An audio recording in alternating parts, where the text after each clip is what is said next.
Hello, it's Philip Taylor speaking from Richmond Green Chambers, and I'm looking this morning at a book which we've reviewed before. It's a book from the Legal Action Group, and it's in their Excellent Advisor series. This one is called Employment Law, an Advisor's Handbook by Tamara Lewis. Now this is the book here. You can see the front cover, very distinctive front cover. I take it that may well be Tamara Lewis, dressed as a fire person. I don't know though. But it's interesting. That's the back cover.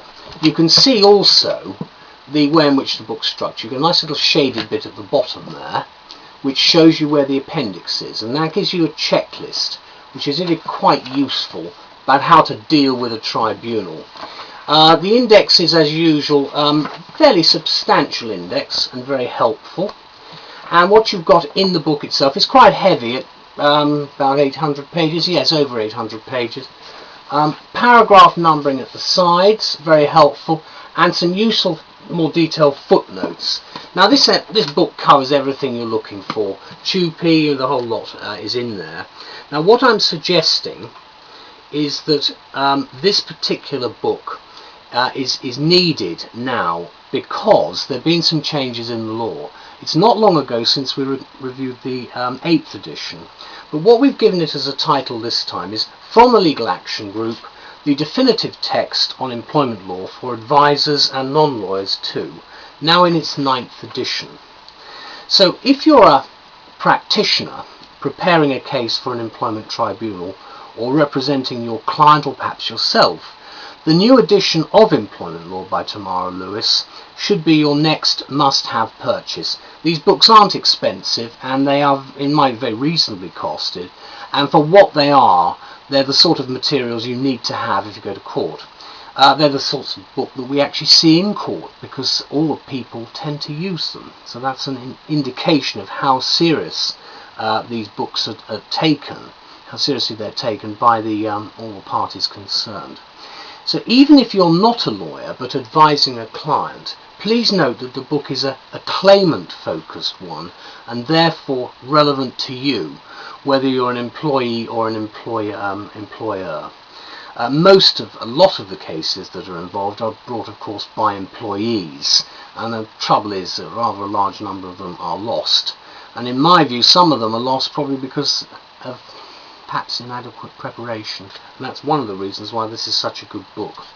Published by the ever reliable LAG, this edition offers literally a wealth of plain, practical and detailed advice, which should actually save you a lot of time and money in the event of a claim going to a tribunal and having to be heard. It should certainly steer you in the right direction as to what questions to ask your professional advisor. So since the publication of the previous edition, there's been a lot of new material, including the Equality Act 2010, which is now coming into force, and as I understand it, most of the provisions will be accepted. Multiple discrimination is covered, the consequences of the abolition of the default retirement age and the new rights relating to paternity leave are also well covered. There are new agency worker regulations too, which you've probably heard about, and they're explained. Particularly if you're an employer or an in-house legal advisor, I think you'll find this quite helpful because you should be aware of the new laws against blacklisting of trades unionists, and that's an important area to maintain trades union rights. As Tamara Lewis points out, the practical emphasis of the book dictates that as much space is devoted to evidence, precedents and checklists as to setting out the law itself. In other words, it's very much a hands-on book, giving you the practical advice. So usefully, there are ample resources, of course, in the book itself to give you extra research links if you need them. The book's up to date as at August 2011, and as I've said before, I think this is one of the standard books that we get from LAG, which are of one of the highest standards for us as practitioners in the lower courts. So thank you very much to all concerned for an excellent publication, very much in keeping with what LAG do. Thank you, bye bye.